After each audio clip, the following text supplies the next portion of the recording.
며칠 여행을 가시려고 할 때도 몸만 덜렁덜렁 가서는 안 되고 사전에 준비를 해야 합니다. 농사를 짓는 분들도 그냥 몸만 덜렁덜렁 가서는 되는 게 아니고 하다못해 홈이나 꽃경이나 뭔가 하나 농사 지을 수 있는 도구를 가지고 가야 합니다.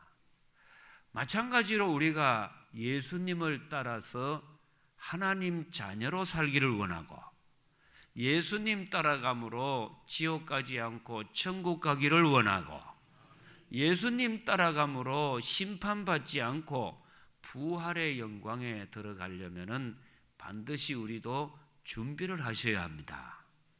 오늘 이 본문에 보면은 예수님께서는 십자가를 지고 부활의 영광에 들어가고 하나님 자녀로 살아가려면 반드시 두 가지를 준비하고 따라오라고 합니다. 몇 가지를 준비한다고요? 두 가지입니다. 그래서 오늘 우리 본문 24절 보십시오. 24절 제가 읽어드립니다. 이에 예수께서 제자들에게 이르시되 누구든지 나를 따라오려거든 자기를 부인하고 자기 십자가를 지고 나를 따를 것이니라. 아멘. 우리 한번 다 같이 한 음성으로 읽어보겠습니다. 이에 예수께서 제자들에게 이르시되 누구든지 나를 따라오려거든 자기를 부인하고 자기 십자가를 지고 나를 따를 것이니라. 아멘.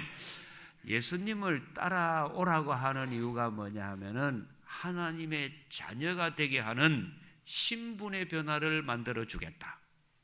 나를 따라오면은 너희는 그냥 물가에서 고기만 잡는 어부의 신세로 끝나는 게 아니고 사람을 낚는 어부가 되게 해줄 것이다. 삶의 질의 변화 아닙니까? 더 나아가서 나를 따라오면은 하나님을 만나고 성령님의 인도를 받고 은혜를 받고 변화를 받고 축복을 받고 심판을 받지 않고 영원한 부활에 들어간다는 겁니다.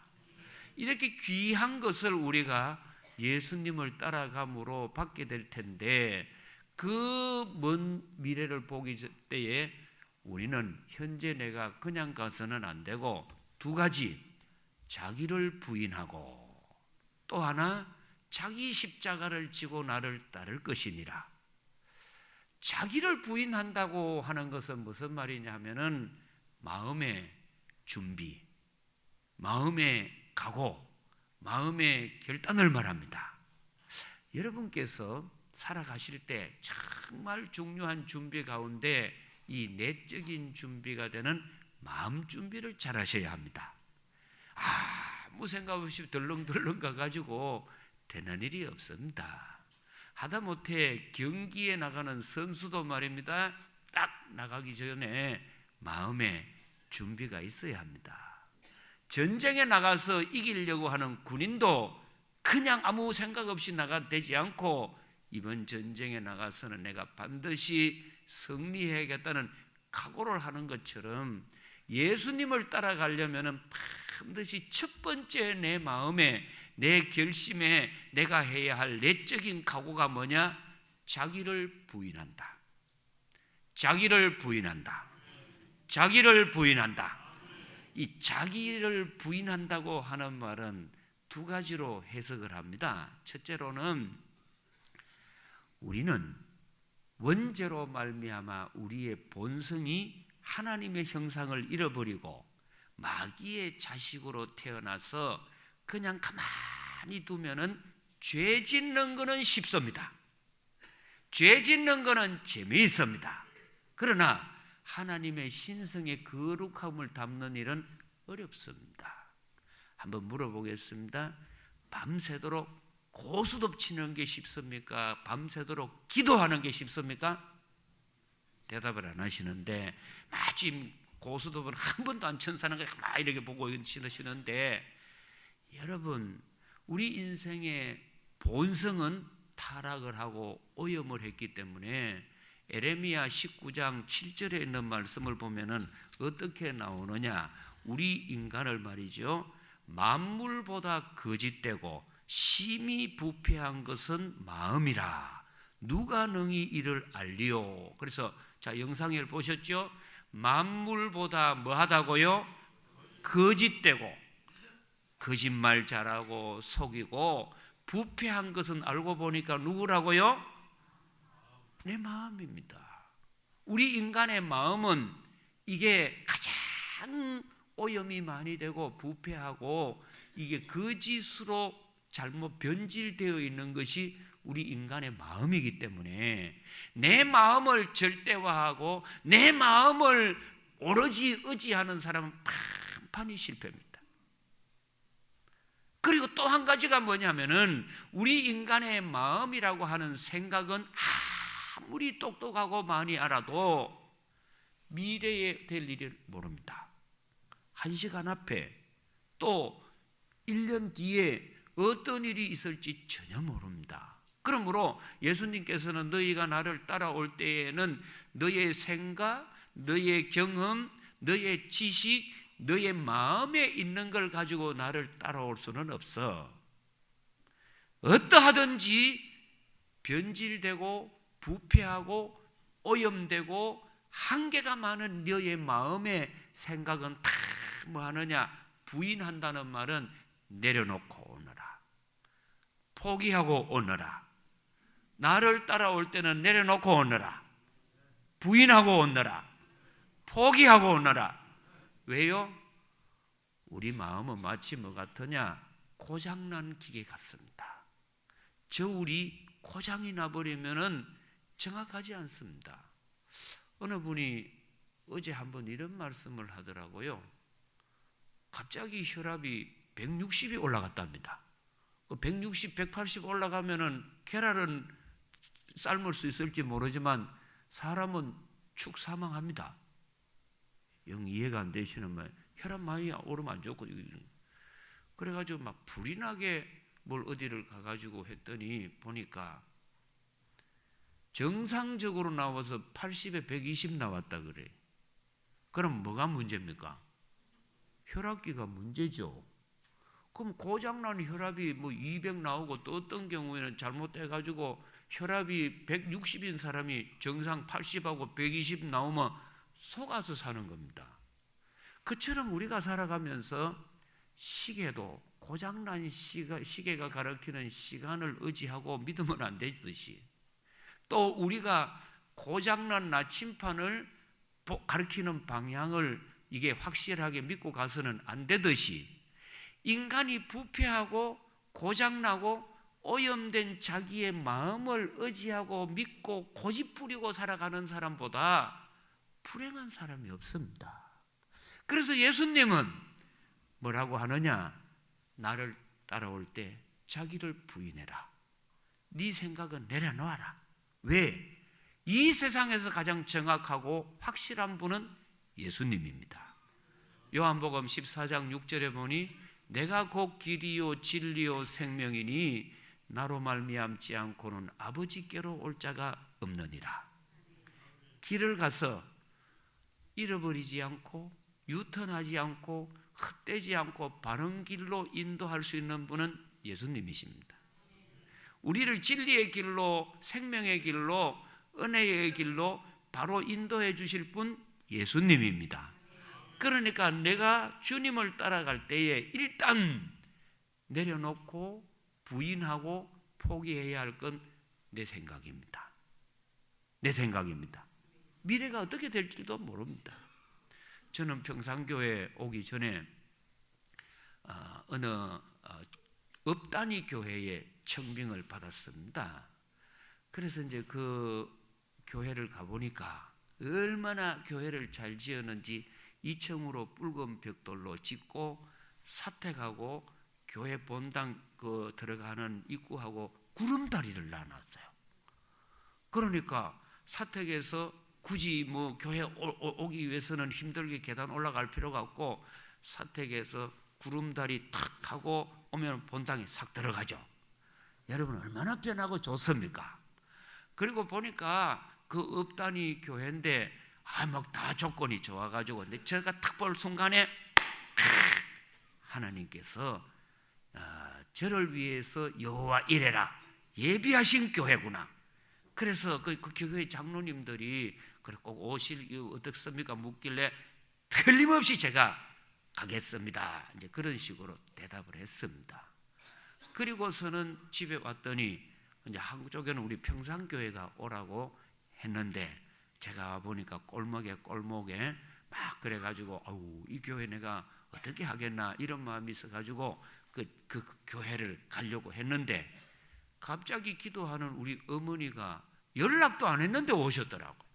혹시 뭐 일이 없냐 그러길래 제가 이제 동산병원에 그 원목실 근무를 끝내고 목사가 임직을 받아서 교회를 가려고 하는데 하나님께서 두 교회를 보내주셨는데 하나는 대구 신원시인데 농촌교회하고 다를 바가 없고 차도 한 대도 못 들어가는 그런 꼴목교회고, 그리고 대구 시내에 있는 교회가 수세식이 아니고 재래식 푸세식이라서 풍덩하면은 이거 잘못하면 이 폭탄 맞는 그런 교회인데 그거 가겠습니까?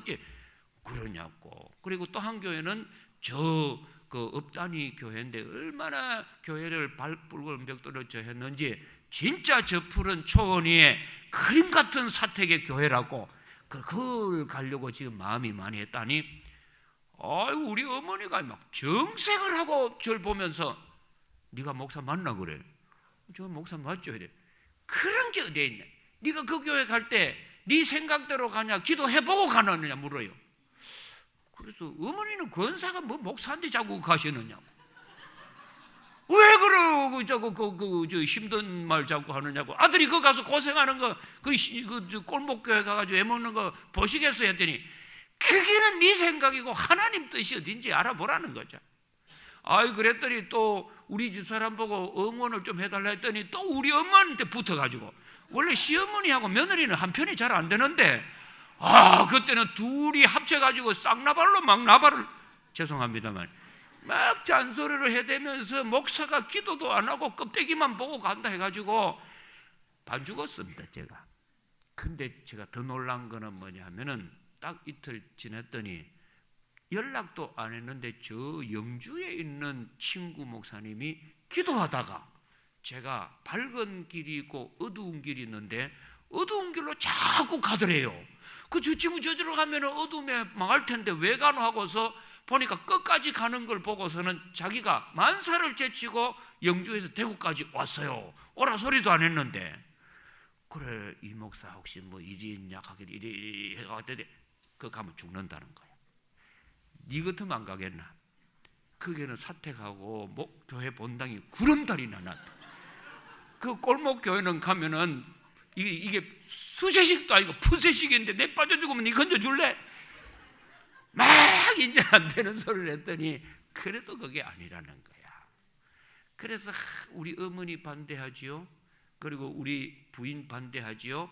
친구 반대하는데 기도 간절히 하고 그리고 하루 있는데 깜빡 잠이 들었는데 제가 이래 막 먼지가 뽀얗게 끼는 교회 2층을 청소를 하고 있어요. 그래가지고서는 저런데 왜 내가 청소를 할까 하고 봤는데 나중에 보니까 우리 평산교회가 이렇게 중층이 있는데 꿈에 본 교회였습니다. 왔는데 제 마음에는 저 교회 못 간 게 막 조금 마음에 조금 짠하고 그랬어요. 그런데 3년 뒤부터 그 교회가 막 문제가 생겼는데 귀신파들이 들어가가지고 그 교회가 쑥대밭이 되었죠. 그리고 그 난 뒤에는 계속해서 한 15년을 귀신파 때문에 그 교회가 노예 분규가 났지요. 총회까지 올라왔어요. 다 그걸 보면서 가슴은 죽을 뻔했네. 여러분 우리 인간의 눈 절대로 의지하지 않기를 원합니다. 내 눈에 보기 좋고 내 생각에 좋은 것 같아도요 하나님 뜻이 제일입니다. 그래서 주님은 나를 따라올 때 너 눈에 보기에 좋고 네 생각에 맞는 것으로 결정하지 말고 다 네 생각을 내려놓고 네 생각은 포기하고 너의 마음은 부인하고 무엇을 붙잡아야 하느냐? 하나님 말씀을 붙잡아야 한다. 할렐루야. 여러분 하나님의 말씀은 천지는 변해도 1.1mm라도 변함이 없습니다. 그래서 요즘은 제4 산업혁명의 시대라고 해가지고 1혁명 시기, 2시기, 3시기, 4시기, 4혁명 시대 오면 엄청난 직업도 바뀌고 하지만은 인간의 근본은 하나님 말씀에 흔들리지 않습니다.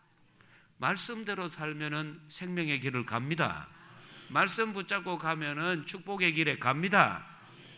그래서 예수님은 어떤 일이 있더라도 너희들 자기 생각을 버려라.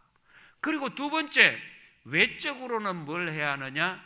그냥 오지 말고 십자가를 지고 나를 따라오너라.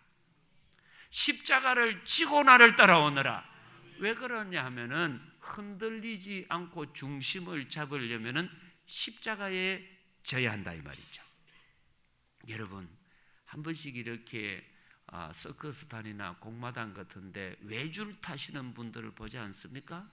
지난번에는 미국에서 뭐 100몇 층인가 되는 그 높은 고층 빌딩 양쪽을 이렇게 선을 해가지고 그 길을 타고 이렇게 가는 분이 계셨어요. 줄타기 하는 분이 외줄입니다. 야, 저기서 떨어지면 죽을 텐데. 그런데 밑에 건물도 없고 말이죠. 아슬아슬한데 그걸 건너는 겁니다. 근데 이 사람이 중간에 가다가 물구나무를 서더라고요. 가슴이 철렁해요. 그런데 어떤 사람이거나 외줄을 탈 때는 빈손으로는 절대 못합니다. 반드시 뭐를 잡아야 합니다. 봉을 하나 잡든지 아니면은 하다못해 부채라도 하나 잡고서는 자기 몸의 평형을 유지합니다. 그처럼 우리 인생은 살아갈 때 하나님께서 뭔가를 붙잡도록 만들어 놓으셨습니다. 의지하도록 했습니다. 그래서 물에 빠지면 뭐라도 붙잡아야 산다고 해요? 쥐푸라기라도 붙잡아야 살지 어떻게 사람이 스스로가 살 수 있습니까? 스스로가 능력으로 살 수 있다고 믿는 어리석은 사람을 말틴 루터는 뭐라고 했느냐? 수영도 못하는 사람이 물에 빠졌습니다. 이래도 내가 죽겠네 그러면서 자기가 했던 일이 뭐냐? 스스로가 건져보겠다고 자기 손을 자기 머리채를 잡고 살아나자 그런다고 그게 살 게 아니다 이 말이죠. 누군가 옆에서 밧줄을 던져주든지 아니면 뭔가를 붙잡아야지 살아나오는 것처럼 우리 인생이 이 험난한 세상에 죄와 유혹이 많고 시험이 많은 세상에 이기고 바로 갈 수 있는 길은 십자가를 져야 한다. 십자가를 구속을 받아야 한다. 할렐루야. 왜 그러냐면은 이 십자가를 진다고 하는 것은 하나님이 보시는 가장 중요한 영적인 표시입니다. 영적인 표시입니다. 그래서 이 표시라고 하는 것을 헬라 말로는 스티그마타라고 합니다. 이거는 목장 용어인데 많은 가축들이 이제 들판에서 방목을 합니다. 그러다가 저녁이 되면은 자기 가축들을 이제 자기 집에 데리고 가는데 우리간에 데려가지 않습니까? 그때에는 뭐로 보고 표시를 아느냐?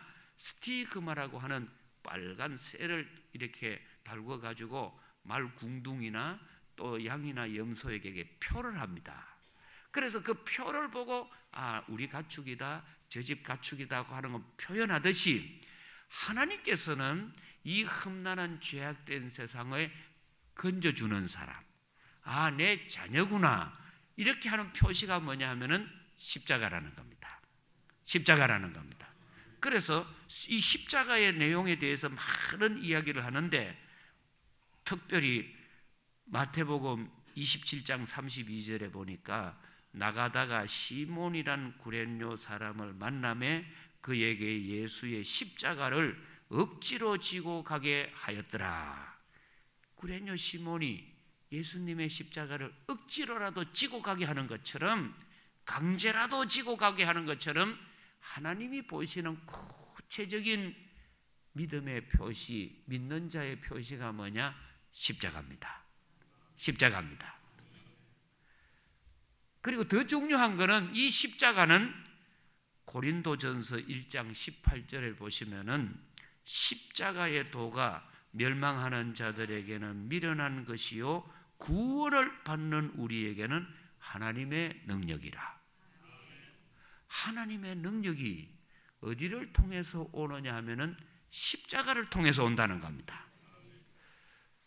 발전소에서 전력 생산을 하지만 우리 가정에 올 때는 반드시 전선을 통해서 오는 것처럼 하나님의 큰 위대하시고 전지전능하신 영역이, 영권이, 하나님의 손길이 우리에게 임할 때는 꼭 통하는 것이 뭐냐? 십자가를 통해서 우리에게 온다는 겁니다. 그러므로 안 믿는 사람들에게는 십자가가 미련하게 보이고 쓸모도 없이 보이지만 믿는 우리에게는 하나님의 능력이라. 성경에도 십자가 내용이 많이 나옵니다만은 로마 시대 때 기독교인들이 박해를 많이 받습니다. 그래서 그 로마 시대에 받았던 박해의 흔적이 카타콤브라고 하는 지하 무덤에 가보셔도 있고 많이 있습니다. 그러다가 콘스탄틴 대제 때에 비로소 기독교가 공인을 합니다. 이렇게 공인을 하게 될 때 그냥 된 것이 아닙니다. 이 콘스탄틴 대제를 항상 적대시해가지고 전쟁을 걸어왔던 상대편 사령관 막센티우스라고 하는 사람이 있습니다. 이 사람하고 둘이 이제 최후의 결전을 멜비우스라고 하는 다리를 가운데 놓고 붙게 됐을 때입니다. 이 콘스탄틴 대제의 군사들이 사기가 꺾여버리고 용기를 잃어버리는 겁니다. 갑자기. 그래서 왜 그러냐 물었더니 우리가 싸우게 되는 저 막센티우스 장군은 사수를 부리고 귀신이나 사탄의 그런 괴력을 가지고 있어서 갑자기 전쟁에 나오가면 막 돌개바람이 확 불고 막 귀신 몽다리 같은 것이 막 훅 덮치니까 막 누가 그래 죽을 줄 알고 나가겠느냐, 다 기가 꺾여 있었습니다. 그때에 이 콘스탄틴 대제가 군사라면 모르지만 어둠의 악한 영들의 세력을 이길 수 있는 길이 뭘까 하다가 믿음이 좋은 그의 어머니 헬레나 어머니에게 자문을 구합니다. 그랬더니 이럴 때에는 하나님께 지혜를 받도록 기도하자. 그래서 기도하다가 깜빡 잠이 들었고 나서는 뭐를 보느냐? 환상을 보는데 주님의 음성을 들을 때에 너 이번에 나갈 때는 너의 군사의 제일 선봉에 깃발을 만들되 그 깃발에다가 십자가 표시를 하고 나가라. 십자가 표시를 하고 나가라. 그러면은 어떤 어둠의 세계나 악의 세력도 너희를 이기지 못할 것이다. 하나님의 능력이 임할 것이다. 그래서 그때부터 군대에 깃발에 이제 십자가 표시를 해서 나가는 겁니다. 그랬더니 아무리 적장이 온갖 사수를 부려도 통하지 않거든요. 왜? 십자가가 있는 곳에는 하나님의 능력이 나타납니다. 그래서 보세요. 우리나라는 이렇게 귀신들이 보면은 여자들이 한이 많아가지고 여자 귀신이 많잖아요. 그리고 거의 이제 대부분 머리 풀고 입에 칼 물고 나오는 여자 귀신이 많습니다. 그래서 혹가다 이제 여자들 머리 이렇게 길건 사람이 밤에 만나면 엄청 놀랍니다. 근데 외국 귀신은 거의 보면은 남자 귀신들입니다. 이 드라큘라라고 하는데 외국에는 남자들이 아마 순환을 많이 당하고 한이 많은지 남자들이 이제 드라큘라로 해가지고 오지 않습니까? 근데 이 드라큘라가 도망가는 길은 뭐를 앞세고 나가야 합니까? 십자가를 앞세고 나가야 돼. 다른 길이 없어요. 그래서 이제 그 기독교가 로마에 공인이 되고 난 뒤에 이 콘스탄틴 대제 어머니 헬레나 여사가 소원이 하나 있었습니다. 그게 뭐냐면은 내가 예루살렘이 예수님이 태어나신 그 이스라엘하고 예루살렘의 성지 순례를 한번 해보면 좋겠다. 그래서 이제 그 아들이 황제니까 막 호위병해가지고 어머니 성지 순례를 다 해주지 않습니까? 그때에 헬레나 여사가 세운 교회들이 많습니다. 예루살렘에 가보면은. 그러다가 마지막에 궁금한 것 중에 하나가 뭐냐 하면은 예수님이 달렸다는 십자가를 한번 내가 발견하고 그걸 기념으로 가지고 가면 좋지 않겠나 해서 이제 부탁을 했더니 거기에 있는 총독하고 그 로마 군인들이 그 이스라엘 전역에 십자가를 이제 막 발굴해내지 않습니까? 해보니까 한두 개가 아니에요. 왜 그러냐면 예수님 십자가 달릴 때도 중앙에는 예수님 십자가지요. 믿어야 할 십자가고, 좌우편의 강도의 십자가는 버려야 할 십자가, 내가 지고 가야 할 십자가가 있듯이 많은 십자가가 나왔어요. 그러면 이 가운데 진짜 예수님의 십자가를 좀 구분하면 좋겠는데 판별법이 없나 하고 보니까 길이 없습니다. 다 뭐 그러고 수백 년 되고 난 뒤에 그 십자가가 뭐 그렇게 표가 있고 이거 예수의 십자가라고 하는 마크가 없거든요. 그런데 한 분이 이야기를 합니다. 영적 세계도 전이가 있고 감흥을 합니다. 그래서 감기 걸린 사람이 가까이 오면은 감기가 옮겨가듯이 영적 세계는 더더욱 이것이 강합니다. 엘리야가 요단강을 건널 때 홍수가 나가지고 막 물이 창일하게 될 때에 엘리야 선지자가 자기 겉옷을 가지고 요단 강물을 치매 그 넘실거리고 출렁이던 강물이 조용해서 건넜듯이 그 제자되는 엘리사가 똑같이 요단강에 오니까 그 요단강물이 창일하게 막 넘치고 건너기가 어렵습니다. 그랬더니 그 선생님이 사용했던 겉옷을 가지고 엘리사도 똑같이 요단강물을 치니까 요단강물이 뭐 했다고요? 잠잠해지는 거죠. 이것은 영적 감흥의 법칙, 영적 전이라고 합니다. 그래서 이런 거는 굳이 뭐 손으로 안수를 안 해도 12의 혈루증 앓는 여인이 예수님께 와가지고 예수님이 입었던 겉옷만 만져도 나았더라. 이런 능력이 있기 때문에 분명할 겁니다. 특히 사도행전을 읽어보면은 바울 사도께서 능력이 막 있을 때에는 본인이 직접 다 못 갑니다.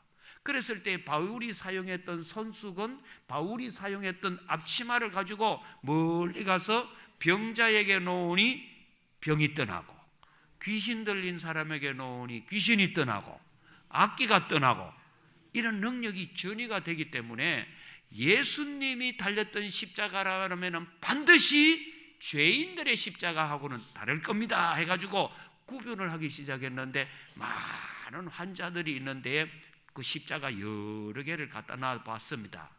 그랬더니 놀라운 것이 뭐냐, 한 십자가가 가는 곳은 불치의 병이 있는 환자가 회복이 되는 겁니다.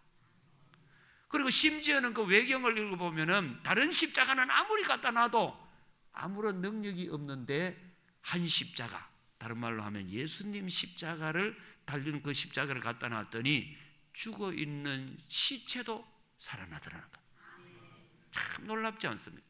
그래서 우리가 이렇게 십자가를 지고 가야 할 이유가 뭐냐면은 하나님의 능력이 정말 나타나는 길은 십자가입니다. 그뿐만 아니고 십자가를 통해서만이 부활의 영광에 들어가는 유일한 통로입니다. 모세가 애굽에서 이제 출애굽을 할 때에 마지막 10번째 재앙은 처음 난 것을 다 죽이는 재앙입니다. 그 장남들이 몽졸이 이제 죽지요. 처음 난 것들은 다 죽는데 저는 이제 막내니까 그때 제외되겠죠. 그래서 이제 이 초태생을 다 죽이는데 하나님께서 뭐라고 하느냐? 그러나 죽지 않으려면은 어린 양을 잡아가지고 너희 문설주에 피를 이렇게 발라라. 그러면은 죽음의 천사가 왔을 때 그 피를 보고 살려주도록 뛰어넘어갈 것이다. 이게 유월절이에요. 주님은 우리를 볼 때에 어떻게 네가 살아왔느냐 하는 것이 보기 전에 표시가 뭐가 있느냐, 십자가를 젓는 표시가 있느냐 없느냐, 이걸 주님은 귀하게 봅니다. 그래서 내일부터 이제 우리 특별 한 주간 새벽기도 아닙니까? 이럴 때 여러분, 십자가라고 하는 것은 한마디로 죽는 겁니다. 내가 어차피 이래도 죽고 저래도 죽을 텐데 뭐 때문에 죽느냐? 그럴 때 돈 때문에 죽거나 일하다가 죽는 게 아니고 이 십자가는 나를 위해서 하는 것이 아니요, 예수님이 십자가 진 거는 예수님 때문에 진 게 아니에요. 모든 우리 인류와 죄를 위해서 대신 지신 십자가입니다.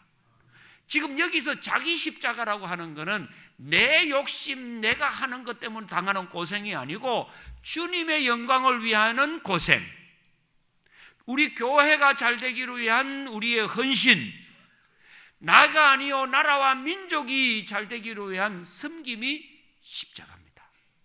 십자가입니다. 그 어느 해보다 이번 사순절 우리 기도 특세는 정말 기도해야 합니다. 이번에 보니까 우리나라가 참 남북 통일의 문제도 그렇고 헌법 개정의 문제도 그렇고 간단치가 않습니다. 그게 지금 우리나라에 실세라고 하는 분들 많이들 있는데 그 분 중에 영향력 있는 실세 중에 한 분의 담임 선생님이라는 분이 글을 유튜브에 올렸습니다. 쭉 읽어 내려가 보니까 당신들이 우리나라 정권의 실세가 되어서 적폐청산이라고 이렇게 정의로운 나라가 되도록 한다고 하는데 내가 가슴 아픈 일이 있습니다. 당신들 지금까지 학교 생활하면서 제대로 한번 교칙을 지킨 적이 있나? 데모 대열에 나가면서 한번 제대로 횡단보도로 질서정연하게 법을 지키면서 교통법규로 지낸 적이 있나?